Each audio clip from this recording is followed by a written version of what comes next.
ಡಿಪ್ರೆಷನ್ನಿಂದ ಹೊರಗೆ ಬರೋಕ್ಕೆ ಶಕ್ತಿ ಬೇಕಾ? ಹಾಗಾದರೆ ಈ ವಿಡಿಯೋವನ್ನು ಪೂರ್ಣವಾಗಿ ನೋಡಿ. ಯಾವುದೇ ಪ್ರಾಬ್ಲಮಿಗೆ ನಾವು ಸೊಲ್ಯೂಷನ್ ಹುಡುಕಬೇಕು ಅಂತಂದರೆ ಅದ್ರ ಬಗ್ಗೆ ನಮಗೆ ಸ್ವಲ್ಪನಾದರೂ ನಾಲೆಡ್ಜ್ ಇರಬೇಕು.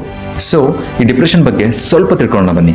ಡಿಪ್ರೆಷನ್ ಅಂದರೆ ಕನ್ನಡದಲ್ಲಿ ಅರ್ಥ ಬಂದು ಮಾನಸಿಕ ಖಿನ್ನತೆ ಅಂತ ಕರಿತೀವಿ. ಈ ಮಾನಸಿಕ ಖಿನ್ನತೆ ಅಥವಾ ಡಿಪ್ರೆಷನ್ ಹೋಗ್ಲಿಕ್ಕೆ ತುಂಬ ರೀಸನ್ಸ್ ಇದೆ.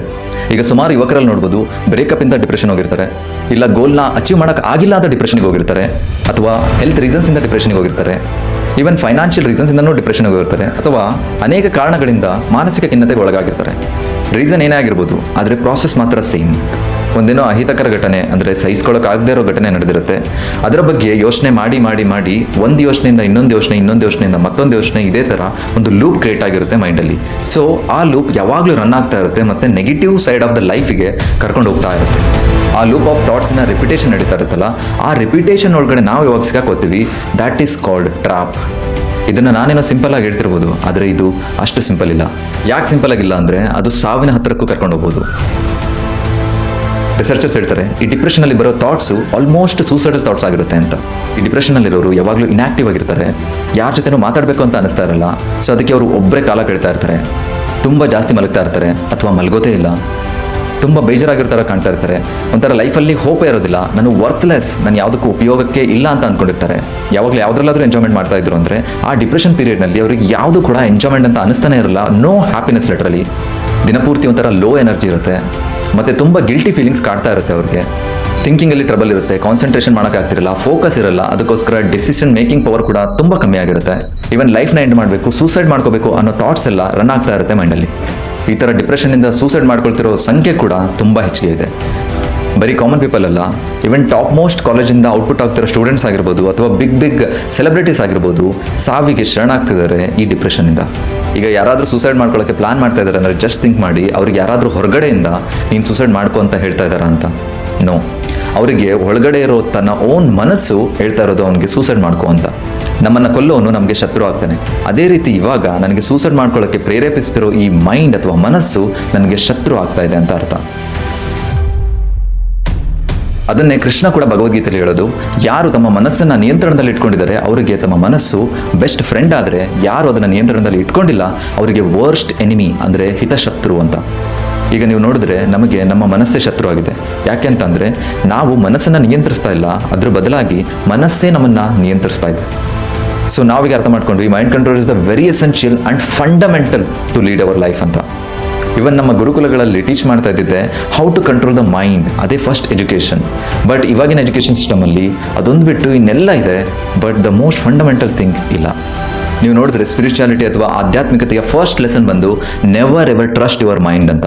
ಯಾಕಂದರೆ ಕೃಷ್ಣ ಹೇಳಿದಾಗೆ ನಾವು ಯಾವತ್ತೂ ಕೂಡ ಟ್ರೈನೇ ಮಾಡಿಲ್ಲ ನಮ್ಮ ಮೈಂಡ್ನ ಯಾವ ರೀತಿ ನಿಗ್ರಹಿಸೋದು ಅಥವಾ ಯಾವ ರೀತಿ ಕಂಟ್ರೋಲಲ್ಲಿ ಇಟ್ಕೊಳ್ಳೋದು ಅಂತ. ಡಿಪ್ರೆಷನಲ್ಲಿ ಇದ್ದವರೆಲ್ಲ ಸೂಸೈಡ್ ಮಾಡ್ಕೊತಾರೆ ಅಂತಲ್ಲ, ಆದರೆ ಸೂಸೈಡ್ ಮಾಡ್ಕೊಳ್ಳೋ ತುಂಬ ಜನ ಡಿಪ್ರೆಷನ್ನಲ್ಲಿ ಇದ್ದವ್ರೆ. ಭಗವದ್ಗೀತಾ ಲ್ಯಾಂಗ್ವೇಜಲ್ಲಿ ಡಿಪ್ರೆಷನ್ನ ಎಕ್ಸ್ಪ್ಲೇನ್ ಮಾಡಬೇಕು ಅಂತಂದರೆ, ಇಲ್ಲಿ ಹುಟ್ಟಿರೋ ಮನುಷ್ಯನಿಗೆ ತಾಪತ್ರಯ ಇರುತ್ತಂತೆ. ನಾವು ತುಂಬ ಸಲ ಕೇಳಿದ್ದೀವಿ, ನನಗೆ ಯಾವುದಿದು ತಾಪತ್ರಯ ಬಂತು ಅಂತ. ಸೊ ಈ ತಾಪ ಅಂತಂದರೆ ಹೀಟ್, ಆ ಪ್ರಾಬ್ಲಮಿಂದ ಏನು ಸಫರ್ ಪಡ್ತಾ ಇದ್ದೀವಿ ಅದು. ಮತ್ತು ತ್ರಯ ಅಂತಂದರೆ 3 ಅಂತ ಅರ್ಥ. 3 ರೀತಿಯಾದ ಈ ತಾಪಗಳು ಬರ್ತವೆ ಅಂತ ಭಗವದ್ಗೀತಾ ಹೇಳುತ್ತೆ. 1 ಆದಿದೈವಿಕ ತಾಪ, 2 ಆದಿಭೌತಿಕ ತಾಪ, 3ನೇದು ಬಂದು ಆಧ್ಯಾತ್ಮಿಕ ತಾಪ. ಈ ಆಧ್ಯಾತ್ಮಿಕ ತಾಪ ಅಂತಂದರೆ ನಮ್ಮ ಓನ್ ಮೈಂಡ್ ನಮಗೆ ಮಿಜರಿ ಅಂತ ಅಂದರೆ ತಾಪವನ್ನು ಕೊಡೋದನ್ನ ಈ ಆಧ್ಯಾತ್ಮಿಕ ಮಿಜರಿ ಅಂತ ಕರಿತೀವಿ. ಇಲ್ಲಿ ತನಕ ಪ್ರಾಬ್ಲಮ್ ಪಾರ್ಟ್ನ ಡಿಸ್ಕಸ್ ಮಾಡಿದ್ವಿ. Let's go for the solution. First thing is never ever hesitate that you are in depression. Because ಯಾವಾಗ ಬೇಕಾದರೂ, ಯಾರಿಗೆ ಬೇಕಾದರೂ, ಹೇಗೆ ಬೇಕಾದರೂ ಈ ಡಿಪ್ರೆಷನ್ ಬರ್ಬೋದು. ಯಾಕಂದರೆ ನಾವು ಮರಗಡೆಗಳಲ್ಲ, ನಾವು ಮನುಷ್ಯರು ಅಂದಮೇಲೆ ಈ ಎಮೋಷನ್ಸ್ ಇದ್ದೇ ಇರುತ್ತೆ. ನಿಮ್ಗೆ ಗೊತ್ತಾ, even great people from our history ಅವರು ಕೂಡ ಡಿಪ್ರೆಷನಿಗೆ ಹೋಗಿದ್ರು. ಆದರೆ ಅವ್ರು ಯಾವ ರೀತಿ ಹೊರಗೆ ಬಂದರು ಅಂತ ತಿಳ್ಕೊಂಡ್ರೆ ನಮಗೂ ಅದು ಹೆಲ್ಪ್ ಆಗುತ್ತೆ. 1 ಅರ್ಜುನ. ಮಹಾಭಾರತ ಯುದ್ಧ ಯಾವಾಗ ಸ್ಟಾರ್ಟ್ ಆಗುತ್ತೆ ಆಗ ಅರ್ಜುನ ತುಂಬ ಸಂಕಟದಲ್ಲಿರ್ತಾನೆ.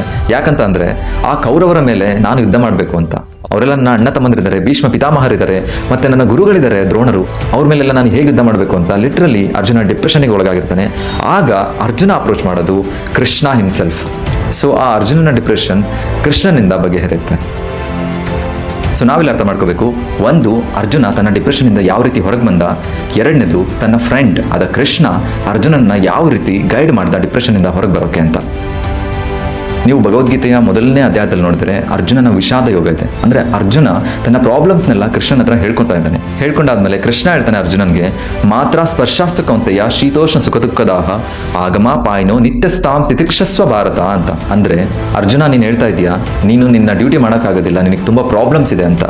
ಆದರೆ ಈ ವರ್ಲ್ಡ್ ಹೇಗಿದೆ ಅಂದರೆ ದುಃಖಾಲಯಂ ಅಶಾಶ್ವತಂ. ಈ ವರ್ಲ್ಡು ದುಃಖದಿಂದ ಕೂಡಿದೆ ಮತ್ತು ಅಶಾಶ್ವತಂ, ಟೆಂಪರರಿ. ಎಲ್ಲ ಕೂಡ ಇಲ್ಲಿ ಟೆಂಪರರಿ. ನಿನ್ನ ಪ್ರಾಬ್ಲಮ್ ಕೂಡ ಟೆಂಪರರಿ. ಯಾವ ರೀತಿ ಟೆಂಪರರಿ ಅಂತ ಕೃಷ್ಣ ಎಕ್ಸಾಂಪಲ್ ಕೂಡ ಕೊಡ್ತಾನೆ ಈ ಶ್ಲೋಕದಲ್ಲಿ. ಶೀತೋಷ್ಣ ಸುಖ ದುಃಖ ದಾಹ ಅಂತ ಹೇಳ್ತಾರೆ. ಈ ಸುಖ ಮತ್ತು ದುಃಖ ನಮ್ಮ ಲೈಫಲ್ಲಿ ಯಾವ ರೀತಿ ಬರುತ್ತೆ ಅಂದರೆ ಈ ಶೀತ ಮತ್ತು ಉಷ್ಣ ಅಂದರೆ ಸಮ್ಮರ್ ಸೀಸನ್, ಬೇಸಿಗೆ ಕಾಲ ಮತ್ತು ಮಳೆಗಾಲ, ಚಳಿಗಾಲ ಎಲ್ಲ ಯಾವ ರೀತಿ ಬಂದು ಹೋಗುತ್ತೆ ಆ ರೀತಿ ಈ ಸುಖ ದುಃಖಗಳು ಬಂದು ಹೋಗುತ್ತೆ. ಇದಕ್ಕೆ ನೀನು ಜಾಸ್ತಿ ಮೈಂಡ್ಫುಲ್ ಆಗಬಾರ್ದು ಅಂತ ಕೃಷ್ಣ ಅರ್ಜುನಿಗೆ ಸಜೆಸ್ಟ್ ಮಾಡ್ತಾನೆ.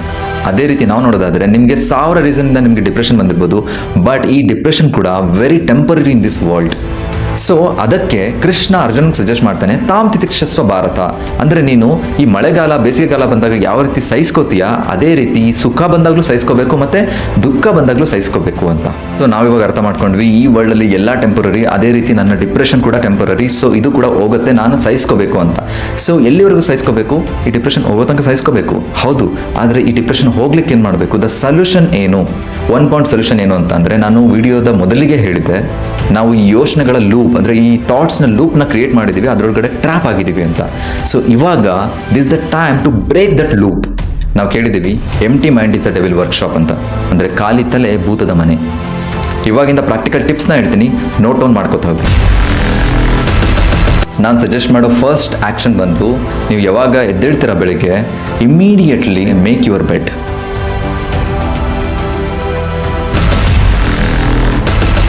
ಸೆಕೆಂಡ್ ಆ್ಯಕ್ಷನ್, ನಿಮ್ಮ ರೂಮಲ್ಲಿ ಕಸ ಇಲ್ಲದೇ ಇದ್ರೂ ಪರವಾಗಿಲ್ಲ, ಪ್ಲೀಸ್ ಇನ್ನೊಂದ್ಸಲ ಕಸ ಗುಡಿಸಿ. ಥರ್ಡ್ ಆ್ಯಕ್ಷನ್ ಬಂದು, as soon as you wake up immediately go and take bath. ಅಂದರೆ ಎದ್ದು ಕೂಡಲೇ ಸ್ನಾನ ಮಾಡಿ. ನೆಕ್ಸ್ಟ್ ಆ್ಯಕ್ಷನ್ ಐಟಮ್ ಬಂದು, ಅಟ್ಲೀಸ್ಟ್ 2 ಮಿನಿಟ್ಸ್ ಎಕ್ಸಸೈಸ್ ಆದರೂ ಓಕೆ, 1 ಮಿನಿಟ್ ಎಕ್ಸಸೈಸ್ ಆದರೂ okay, please do it. Bhagavad Gita ಹೇಳುತ್ತೆ ನಮ್ಮ ಮೇಲೆ 3 ಗುಣಗಳು ಸ್ಟ್ರಾಂಗ್ಲಿ ಇನ್ಫ್ಲುಯೆನ್ಸ್ ಮಾಡುತ್ತೆ ಅಂತ.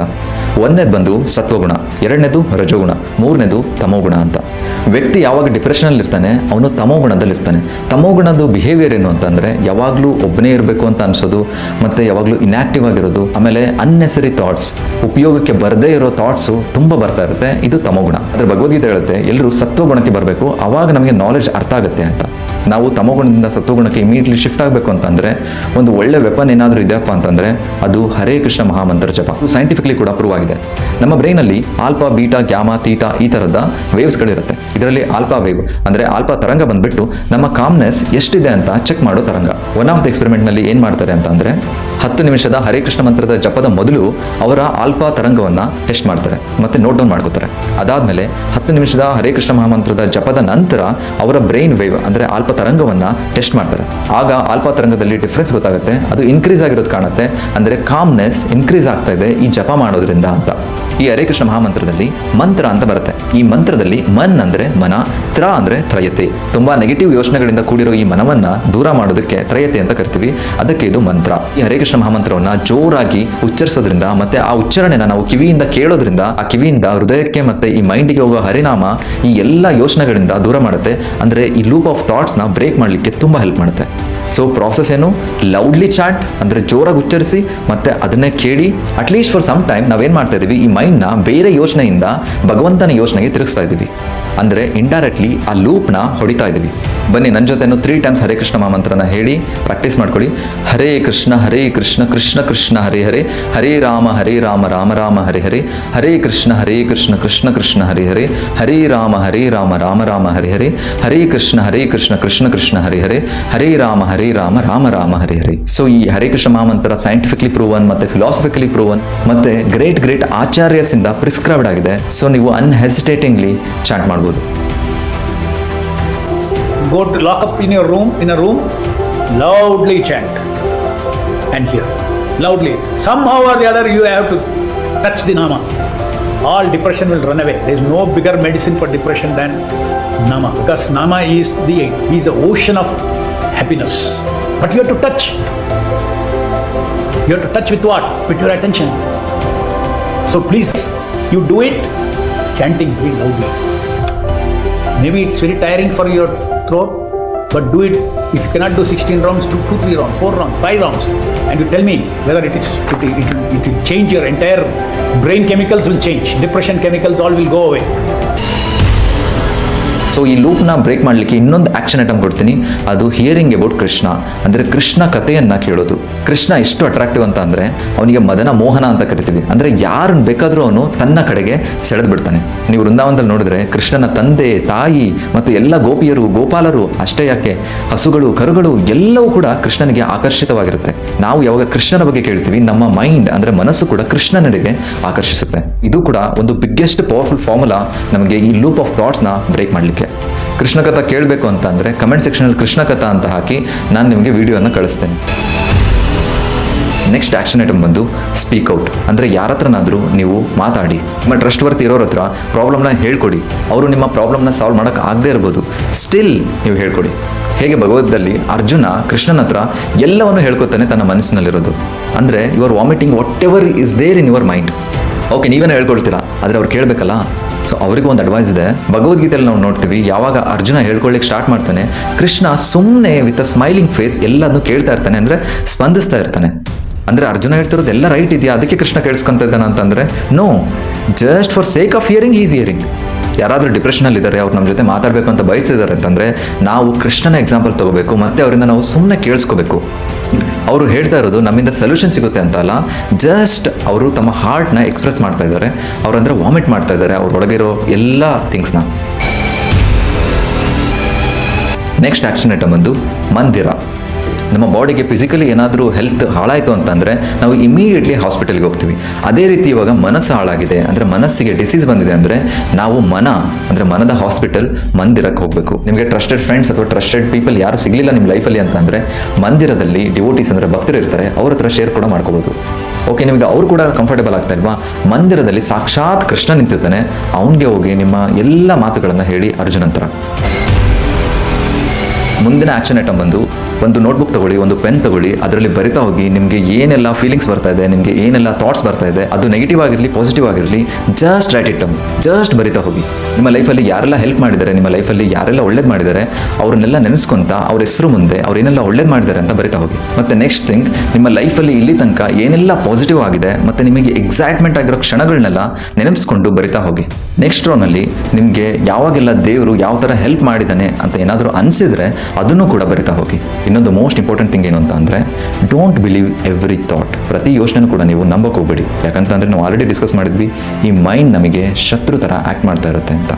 ಈ ಮೈಂಡ್ ಒಂಥರ ಥಾಟ್ ಜನರೇಟಿಂಗ್ ಫ್ಯಾಕ್ಟ್ರಿ. ಇದರಲ್ಲಿ 60,000ದಿಂದ 70,000 ಥಾಟ್ಸ್ ಬರುತ್ತಂತೆ, ಅದರಲ್ಲಿ 90% ನೆಗೆಟಿವ್ ಇರುತ್ತೆ. ಅದಕ್ಕೆ ಎವ್ರಿ ಥಾಟ್ನ ಬಿಲೀವ್ ಮಾಡೋದು ಶತಮೂರ್ಖತನ. Last action item but not least, most powerful one, Bhagavad Gita reading. ನಾವು ನೋಡಿದ್ವಿ, ಅರ್ಜುನ ಡಿಪ್ರೆಷನಲ್ಲಿದ್ದಾಗ ಕೃಷ್ಣನ ಹತ್ರ ಬರ್ತಾನೆ.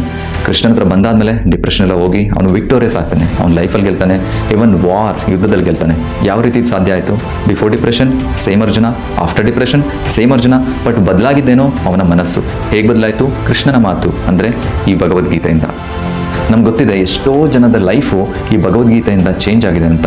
ಈ ಸಿಚುವೇಶನ್ ನಿಮಗೆ ಕೃಷ್ಣ ಕೊಡ್ತಿರೋ ಒಂದು ಆಪರ್ಚುನಿಟಿಯಿಂದ ತಗೊಳ್ಳಿ, ಭಗವದ್ಗೀತೆಯನ್ನು ಕೈಗೆತ್ಕೊಂಡು ಓದ್ಲಿಕ್ಕೆ ಸ್ಟಾರ್ಟ್ ಮಾಡಿ. ದಿನಕ್ಕೆ ನೀವು 1 ಅಧ್ಯಾಯ 2 ಅಧ್ಯಾಯ ಓದಬೇಕಂತ ಇಲ್ಲ, 1 ಶ್ಲೋಕ ಬೇಡ, 1 ಪೇಜ್ ಅಥವಾ 1 ಲೈನ್ ಓದಿದ್ರು ಸಾಕು, ಬಟ್ ಜಸ್ಟ್ ಭಗವದ್ಗೀತೆ ತಗೊಳ್ಳಿ, ಓದಲಿಕ್ಕೆ ಸ್ಟಾರ್ಟ್ ಮಾಡಿ. ನಾವು ಮೊದಲು ಡಿಸ್ಕಸ್ ಮಾಡ್ತಾ ಇದ್ವಿ, ಈ ಮೈಂಡಿನ ಮಾತನ್ನ ನಾವು ಕೇಳಬಾರ್ದು ಅಂತ. ನೀವು ನನ್ನ ಕೇಳ್ಬೋದು, ಹಾಗಾದರೆ ಯಾರ ಮಾತು ಕೇಳಬೇಕು ಅಂತ. ನಾವೆಲ್ಲರೂ ಅರ್ಜುನನ ಫಾಲೋ ಮಾಡಬೇಕು. ಅರ್ಜುನ ಯಾರ ಮಾತು ಕೇಳಿದ್ದು? ಕೃಷ್ಣನ ಮಾತನ್ನು. ಸೊ ಕೃಷ್ಣನ ಮಾತು ಭಗವದ್ಗೀತೆಯಲ್ಲಿದೆ, ಅದರ ಮಾತನ್ನು ಕೇಳಿದರೆ ಸಾಕು, ಬರೀ ಡಿಪ್ರೆಷನಿಂದ ಅಲ್ಲ, ಈ ಲೈಫನ್ನು ಯುದ್ಧದಿಂದನೇ ಗೆದ್ಕೊಂಬರ್ಬೋದು ಅರ್ಜುನನ ಥರ. ನೀವು ನನಗೆ ಕೇಳ್ಬೋದು, ನೀವು ಹೇಳಿರೋ ಎಲ್ಲ ಆ್ಯಕ್ಷನ್ ಐಟಮ್ನ ಫಾಲೋ ಮಾಡ್ತಾ ಇದ್ದೀನಿ, ನನಗೆ ಎಷ್ಟು ದಿವಸ ತೊಗೋಬೋದು ಈ ಡಿಪ್ರೆಷನಿಂದ ಹೊರಗೆ ಬರೋಕ್ಕೆ ಅಂತ. ಅಗೇನ್ ಕೃಷ್ಣ ಹೇಳೋ ರೀತಿ, ಕರ್ಮಣ್ಯೇವಾಧಿಕಾರಸ್ತೆ ಮಾ ಫಲೇಷು ಕದಾಚನ. ಅಂದರೆ ನಿನ್ನ ರಿಸಲ್ಟ್ ಬಗ್ಗೆ ನೀನು ಥಿಂಕ್ ಮಾಡಬೇಡ, ನೀನು ನಿನ್ನ ಡ್ಯೂಟಿಯನ್ನು ಮಾಡು ಅಂತ. ಈಗ ನಿಮ್ಮ ಡ್ಯೂಟಿ ಏನು? ಈ ಆ್ಯಕ್ಷನ್ ಐಟಮ್ನೆಲ್ಲ ಫಾಲೋ ಮಾಡೋದು. ಜಸ್ಟ್ ನೀವು ಈ ಆ್ಯಕ್ಷನ್ ಐಟಮ್ನ ಫಾಲೋ ಮಾಡಿ, ಈ ರಿಸಲ್ಟ್ ಬಗ್ಗೆ ಕೃಷ್ಣನಿಗೆ ಬಿಟ್ಬಿಡಿ. ನಾನು ಹೇಳ್ಕೊಟ್ಟಿರೋ ಎಲ್ಲ ಆ್ಯಕ್ಷನ್ ಐಟಮ್ನ ಫಾಲೋ ಮಾಡಿದರೆ ಖಂಡಿತ ಹೊರಗೆ ಬರೋಕ್ಕೆ ಎಲ್ಲ ಪಾಸಿಬಿಲಿಟೀಸು ಇದೆ. ಆದರೂ ಕೂಡ ನಿಮಗೆ ಹೊರಗೆ ಬರೋಕ್ಕೆ ಆಗ್ತಾ ಇಲ್ಲ ಅಂತಂದರೆ please go and consult doctors or psychologists, ಕೌನ್ಸಿಲರ್ಸ್ನ ಹೆಲ್ಪ್ ತೊಗೊಳ್ಳಿ, ಮತ್ತು ಮೆಡಿಕಲ್ ಟ್ರೀಟ್ಮೆಂಟ್ ಕೂಡ ಪ್ಲೀಸ್ ತೊಗೊಳ್ಳಿ. ಇದನ್ನೆಲ್ಲ ಕೇಳಿಸ್ಕೊಂಡ್ಮೇಲೂ ಅಥವಾ ಪ್ರಾಸೆಸಲ್ಲಿ ಇರಬೇಕಾದ್ರೆ ಎಗೇನ್ ಸೂಸೈಡಲ್ ಥಾಟ್ಸ್ ಬರ್ತಾ ಇದೆ ಅಂತಂದರೆ ಕೇಳಿಸ್ಕೊಡಿ. ನಿಮ್ಮದು ಯಾವುದೇ ಅದು ರೀಸನ್ ಆಗಿರಲಿ, ಸೂಸೈಡ್ ಮಾಡ್ಕೋಬೇಕು ಅಂತ ಬರೋ ಥಾಟ್ ಅದು ನಿಮ್ಮ ಲೈಫಿಗಿಂತ ದೊಡ್ಡದಲ್ಲ. ಮತ್ತು ಇದು ನಾನು ಹೇಳ್ತಾ ಇರೋದಲ್ಲ, ಎಷ್ಟೋ ಆಚಾರ್ಯರು ಕನ್ಫರ್ಮ್ ಮಾಡಿರೋ ಮಾತಿದು. ಕನಕದಾಸರು ಹೇಳ್ತಾರೆ, ಏಸು ಕಾಯಂಗಾಳ ಕಳೆದು 84 ಲಕ್ಷ ಜೀವ ರಾಶಿಯನ್ನು ದಾಟಿ ಬಂದ ಈ ಶರೀರ ಅಂತ. ಅಂದರೆ ಈ ಹ್ಯೂಮನ್ ಬರ್ತ್ ಅಂದರೆ ಮಾನವ ಶರೀರ ಸಿಗಬೇಕು ಅಂದರೆ 84 ಲಕ್ಷ ಜೀವರಾಶಿಯನ್ನು ದಾಟಿದ ಮೇಲೆ ಈ ಹ್ಯೂಮನ್ ಲೈಫ್ ಅಂದರೆ ಮಾನವ ಶರೀರ ಸಿಗುತ್ತಂತೆ. ಅಷ್ಟೇ ಅಲ್ಲ, ಪುರಂದರದಾಸರು ಹೇಳ್ತಾರೆ, ಮಾನವ ಜನ್ಮ ದೊಡ್ಡದು, ಕೆಡಿಸಿಕೊಳ್ಳಬೇಡಿ ಹುಚ್ಚಪ್ಪಗಳಿರ ಅಂತ. ಅಷ್ಟೇ ಯಾಕೆ, supreme personality of Godhead Shri Krishna ಪರಮಾತ್ಮ ಹೇಳ್ತಾರೆ, ಬಹುನಾಂ ಜನ್ಮನಾಮಂತೆ ಜ್ಞಾನವಾನ್ ಮಾಂ ಪ್ರಪದ್ಯತೆ ವಸುದೇವ ಸರ್ವಮಿತಿ ಸಾ ಮಹಾತ್ಮ ಸುದುರ್ಲಭ ಅಂತ. ಅಂದರೆ ಅದೆಷ್ಟೋ ಜನ್ಮ ಆದಮೇಲೆ ಈ ಹ್ಯೂಮನ್ ಲೈಫ್ ಸಿಕ್ಕಿರೋಂಥ ಕನಕದಾಸರು ಕನ್ಫರ್ಮ್ ಮಾಡಿದರು. ಇವಾಗ ಕೃಷ್ಣ ಹೇಳ್ತಿರೋದು ಅದೆಷ್ಟೋ ಹ್ಯೂಮನ್ ಲೈಫ್ ಆದಮೇಲೆ, ಅಂದರೆ ಮಾನವ ಶರೀರಗಳು ಅದೆಷ್ಟೋ ಆದಮೇಲೆ ಈ ಭಕ್ತಿಗೆ ಬರ್ತಾರಂತೆ ಯಾರಾದರೂ ಒಬ್ಬರು. ಇವನ್ ಭಗವದ್ಗೀತಾ ಪ್ರಿಸ್ಕ್ರೈಬ್ ಮಾಡೋ ಹೈಯೆಸ್ಟ್ ಪರ್ಪಸ್, ಹೈಯೆಸ್ಟ್ ಗೋಲ್ ಬಂದು ಕೃಷ್ಣನನ್ನು ಅಚೀವ್ ಮಾಡೋದು. ಕೃಷ್ಣನನ್ನು ಅಚೀವ್ ಮಾಡೋದು ಬೇರೆ ಯಾವ ಪ್ರಾಣಿ ಅಥವಾ ಪಕ್ಷಿ ಸಂಕುಲಗಳಲ್ಲಿ ಆಗೋದಿಲ್ಲ. ಅದಕ್ಕೆ ಈ ಹ್ಯೂಮನ್ ಬಾಡಿ ಅಂದರೆ ಮಾನವ ಶರೀರನೇ ಬೇಕು. ಇಂಥ ಮಾನವ ಶರೀರ ಸಿಕ್ಕ ಮೇಲೆ ಇಂಥ greatest of the greatest, rarest of the rarest human life ಅಂದರೆ ಮಾನವ ಶರೀರ ಸಿಕ್ಕಿದೆ ಅಂತ ಅಂದರೆ ಅದೇ ಒಂದು ದೊಡ್ಡ ಸಂತೋಷ. ಇಂಥ ಮಾನವ ಶರೀರವನ್ನು ಇಟ್ಕೊಂಡು ಸೂಸೈಡ್ ಮಾಡ್ಕೋಬೇಕು ಅಂತ ಅನಿಸ್ತಾ ಇದೆ ಅಂತಂದರೆ ನೀವೇ ಬಿಗ್ಗೆಸ್ಟ್ ಲೂಸರ್ ಆಗ್ತೀರಾ. ಕೃಷ್ಣ ಪರಮಾತ್ಮ ಗೀತೆನಲ್ಲಿ ಹೇಳ್ತಾರೆ, ನನ್ನ ಹತ್ರ 4 ರೀತಿಯ ಜನರು ಬರ್ತಾರೆ ಅಂತ. ಅದರಲ್ಲಿ ಒಂದು ರೀತಿಯ ಜನ ಬಂದು ತುಂಬ ಫ್ರಸ್ಟ್ರೇಟ್ ಆಗಿರೋರು, ತುಂಬ ಡಿಪ್ರೆಸ್ ಆಗಿರೋರು ಲೈಫಲ್ಲಿ. ಅಂದರೆ ತಿಳ್ಕೊಳ್ಳಿ, ಕೃಷ್ಣ ನಿಮಗೆ ಎಸ್ಪೆಷಲಿ ಕರಿತಾ ಇದ್ದಾನೆ ಅಂತ. ಅಷ್ಟೇ ಅಲ್ಲ, 18ನೇ ಅಧ್ಯಾಯದಲ್ಲಿ ಕನ್ಫರ್ಮ್ ಮಾಡ್ತಾನೆ, ಸರ್ವಧರ್ಮಾನ್ ಪರಿತ್ಯಜ್ಯ ಮಾಮೇಕಂ ಶರಣಂ ರಜಾ ಹಂ ತ್ವಾಂ ಸರ್ವಭಾವೈಭ್ಯ ಮೋಕ್ಷಾಶ್ರಮ ಮಾಸುಚಃ ಅಂತ. ಮಾಸುಚಃ ಅಂದರೆ ಹೆದರು ಬೇಡ, do not fear, do not worry ಅಂತ. ಸೊ ಕೃಷ್ಣ ಹೇಳ್ತಿರೋದು, ನನ್ನ ಹತ್ರ ಬಾ, ನಾನು ನಿನ್ನ ಟೇಕ್ ಕೇರ್ ಮಾಡ್ತೀನಿ. ನಿನ್ನ ಲೋನ್ಲಿನೆಸ್ ಆಗಿರ್ಬೋದು, ನಿನ್ನ ಡಿಪ್ರೆಷನ್ ಆಗಿರ್ಬೋದು, ನಿನ್ನನ್ನೇ ನಾನು ಟೇಕ್ ಕೇರ್ ಮಾಡ್ತೀನಿ. ನೀನೇನು ತಲೆ ಕೆಡಿಸ್ಕೋಬೇಡ, ಡು ನಾಟ್ ವರಿ ಅಂತ. ಈ ವಿಡಿಯೋಯಿಂದ ನಿಮಗೆ ಬೆನಿಫಿಟ್ ಆಗಿದ್ದರೆ ಅಥವಾ ಬೇರೆಯವ್ರಿಗೆ ಬೆನಿಫಿಟ್ ಆಗುತ್ತೆ ಅಂತ ಅನಿಸಿದರೆ ಪ್ಲೀಸ್ ಅವ್ರಿಗೆ ಶೇರ್ ಮಾಡಿ.